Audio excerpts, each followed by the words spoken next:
पिताजी ने पूछा क्या कहना चाहता है?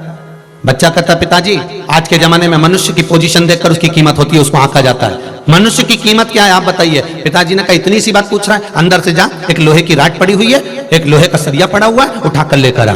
और पिताजी ने बेटे से एक लोहे का सरिया बुलवाया, एक राड बुलवाई, और लोहे के वो खंबे को पिताजी ने पूछा ये कितने का है, बता बाजार में कितने का बिकेगा? कि 100 रुपए का। ये लोहे का खंबा 100 रुपए का बिकेगा पिताजी। पिताजी ने कहा अगर मान लो इसको मैं काट कर कील बना दूं तो, छोटी छोटी कील बना दूं, फिर कितने की बिकेगी? अरे पिताजी वो तो 1000 रुपए की बिक जाएगी। पिताजी ने कहा मान लो इसी लोहे की मैं घड़ी में लगने वाला स्प्रिंग बना दूं तो, अरे पिताजी फिर तो वो और पैसे का बिकेगा। बस पिताजी ने कहा लोहे की राड वही की वही है, लोहे का सरिया वही की वही है, बस कील बन गई कीमत बढ़ गई, स्प्रिंग बन गया कीमत बढ़ गई। उसी तरह मनुष्य वही की वही है। भगवान संसार में जिसको पैदा करता है, एक बाप अपने बेटे से कहता है परमात्मा जिसको पैदा करता है, भगवान उसको पैदा करता है तो कुछ कीमतवान बनाकर पैदा करता है। पहले तो ये विचार करो कि भगवान ने तुम्हें पैदा करा तो क्यों करा, मतलब कुछ तो तुम में होगा इसलिए तुम्हें पैदा करा।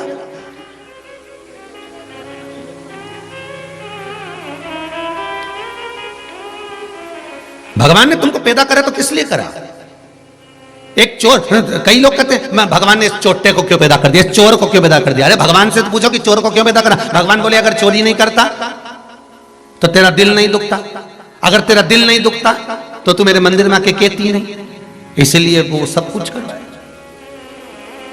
भगवान से पूछो कि उसने तुम्हें पैदा क्यों करा। मनुष्य की कीमत मनुष्य बढ़ा सकता है, भगवान ने ऐसा संसार में किसी को पैदा नहीं करा जो कीमतवान नहीं है। बस अपनी कीमत को पहचानो। एक लोहे की राड की कीमत तब बढ़ती है जब वो कील बन गई, जब वो स्प्रिंग बन गया, जब वो कोई ताला बन गया, जब वो कोई चाबी बन गई, कीमत बढ़ती चली गई। उस कीमत को आंकने का प्रयास करो। भगवान संसार में हर व्यक्ति को पैदा करता है, मनुष्य को पैदा करता है, मानव देह देता है, मनुष्य का शरीर देता है। ऐसा संसार में कोई मनुष्य पैदा नहीं हुआ जिसको भगवान कीमत वाला नहीं बनाया, सबको कीमत वाला बनाया है। पर अपनी कीमत हमें खुद आंकना पड़ेगी, हमारी कीमत हमें स्वयं बनाना पड़ेगी। आप कुछ अच्छा करने का प्रयास करिए, आपकी कीमत बढ़ती चली जाएगी। आप लोहे की राड रह गए, सरिया की सरिया रह गए। संसार में कई लोग ऐसे होते हैं जो केवल लोहे की राड की तरह रहते हैं, सरिये की तरह रहते हैं, वो कुछ बनना ही नहीं चाहते। वो तो कहते भगवान करेगा, भगवान करेगा। भगवान के हिल तो करने को तो मैं तैयार बैठा हूं। भगवान गीता में भी तो कर रहे हैं कि तू कर्म तो कर।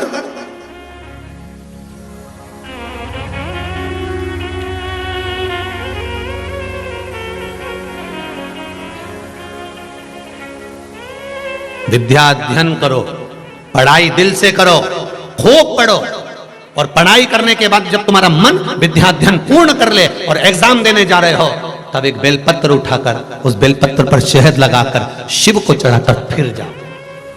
अब उसके भरोसे पर, जैसे उस बेटे ने कहा कि अब उसके भरोसे पर छोड़ो, तो उसके भरोसे छोड़ो तो फिर खूब पढ़ाई करो, दिल से करो, अच्छे से करो। और दिल से पढ़ाई करने के बाद में शंकर के मंदिर, मम्मी कहे कि जा बेटा शिव के मंदिर जा। मैंने सुना है सियोर वाले महाराज के मुख से कि एक बेलपत्री के बीज वाले पत्ते पर शहद लगाकर शंकर को चढ़ाकर फिर जा।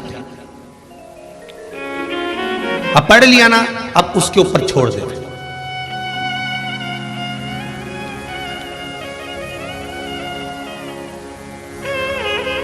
अब हमें भरमाना नहीं, अब हमें भटकना नहीं है। एक किसी ने पत्र लिखा है बड़ा सुंदर भाव, उसमें भी बड़ा सुंदर चीज लिखी।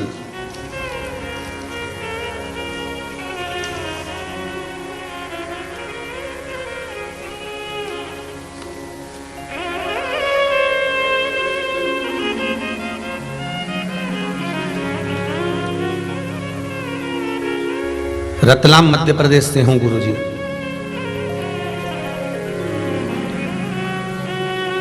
मैं रजनी तिवारी, रतलाम मध्य प्रदेश से।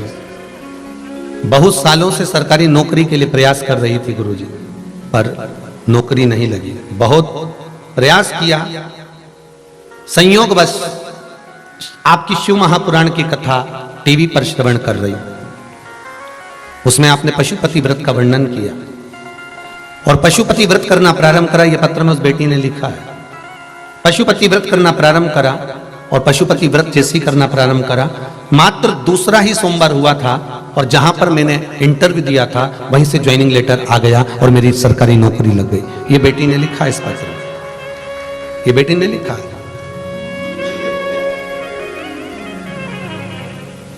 आप पढ़ाई करो, अध्ययन करो, विद्याध्ययन करो, जितना बन सकता है उतना करो, पर कर्म करते करते उस कर्म का फल परमात्मा पर छोड़ दीजिए कि अब हमने उस पर छोड़ दिया, हमने करा जितना।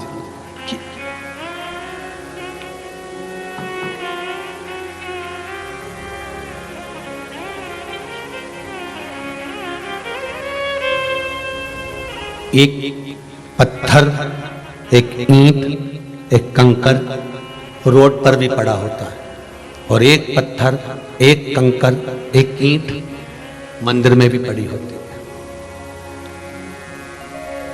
दोनों पत्थर को उठाओ और दोनों से पूछो एक बार कि क्यों रे तू चौराहे पे पड़ा है और लोग पान खा के तुझ पे थूक रहे हैं, और तेरा ही भाई मंदिर में पड़ा है और लोग उसको नमन कर रहे हैं। पत्थर से पूछे कोई?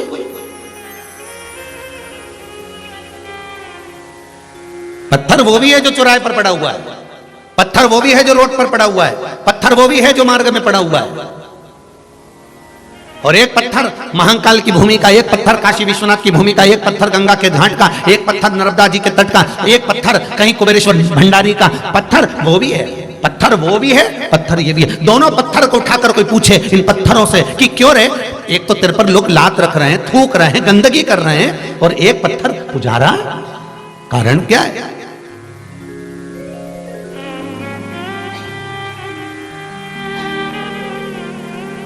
मंदिर में भी पत्थर लग रहा है और उसी पत्थर की मूर्ति मंदिर के अंदर रखाकर पूजा भी रही है। पत्थर वही है, एक ही कंपनी का है, एक ही फैक्ट्री का है, एक ही खदान का है, पर एक ही मूर्ति बन गई और एक जमीन पर लग गया।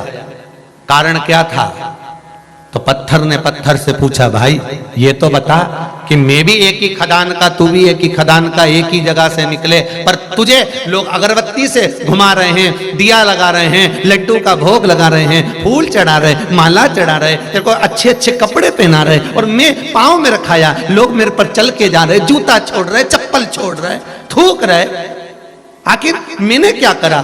तो मंदिर की मूर्ति का पत्थर जमीन पे लगे हुए पत्थर से कहता है, तुझ में और मुझ में बस एक ही अंतर है कि तुझे भी तराशा जा रहा था और मुझे भी तराशा जा रहा था, तुझे भी कूटा जा रहा था, मुझे भी कूटा जा रहा था, तुझे भी छेनी और हथौड़ी से मार मार कर तराशा जा रहा था, पर तू चोट सहन नहीं कर पाया, टूट गया, इसलिए जमीन पर लग गया, और मैंने चोट सहन कर ली, इसलिए तराश कर मंदिर में पूजा गया। बस मैंने चोट को सहन करा, मैंने लोगों की गालियों को सहन करा, मैंने लोगों के अपशब्दों को सहन करा, मैंने लोगों के तानों को सहन करा। अरे भाई, लोहे की राड है, लोहे का खंबा है, लोहे का सरिया है, पर वो सरिये की कीमत मात्र 100 रुपया है, पर उस सरिये को जब काटा गया, काटने के बाद जब छीला गया और उसको तपा तपा कर जब कीला तैयार करा गया, तब कीमत बढ़ी है। तो ऐसी कीमत बढ़ गई।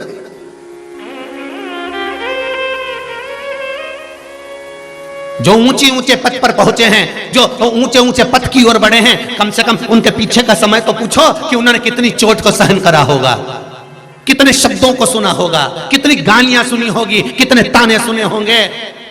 तब जाकर कोई ऊंचे पद औहदे पर पहुंचता है, तब जाकर कोई ऊंचे पद पर पहुंचता है।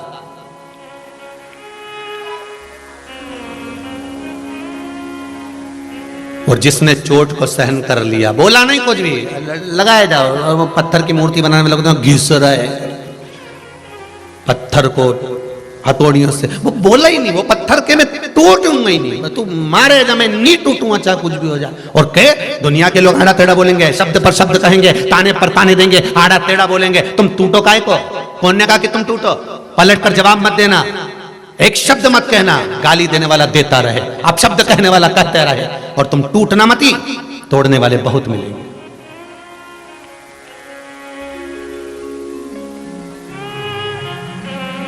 तोड़ने वाले ढेर मिलेंगे आपको, ढेर। कोई कहेगा वो तो ऐसा है, वो कोई कहेगा आप ऐसे हो, कोई कहेगा वो ऐसा है। कहने वाले क्या, मुख तो किसी का पकड़ नहीं सकते, बोलने वाला बोलेगा। पर क्या किसको रोइए, चादर तान के सोइए। आग लगे बस्ती में अपन रहो मस्ती में, ले टूटना मती। कीमत बढ़ाना है आपकी तो आप पलट कर जवाब मत दो, कीमत बढ़ जाएगी। टूटना नहीं है, हमको अपनी कीमत बढ़ाना है तो अग्नि में तपना पड़ेगा।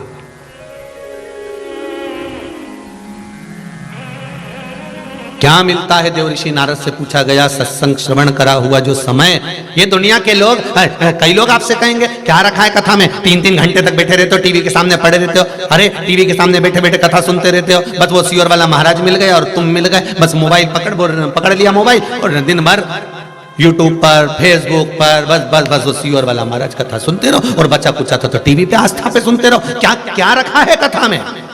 क्यों अपना समय बर्बाद कर रहे हो कथा में जाकर? क्यों समय बर्बाद करते हो कथा सुनकर? तो उनको कह देना ये समय बर्बाद नहीं करा है, ये समय को हमने मूल्यवान बनाने का प्रयास करा है। हाँ, अब उससे पूछो कि तू बोल रहा है कि कथा मत सुनो तो हम क्या करें, वो भी बता दे, वो भी तो बताओ करना क्या है। तो क्या घर में काम करो तो करा ना, रोटी बनाई, पानी भरा, मटका मांजा और भांडा मांजा, झाड़ू लगाई, ये सब तो करा। तो क्या और भी काम पड़ा है? ठंड पड़ रही है, सिलाई लेके बैठ जाओ, ऊन का स्वेटर और बोल क्या करे। तो क्या स्वेटर तो घना पड़ा है मेरा बनाया हुआ, मैंने खूब बना लिया,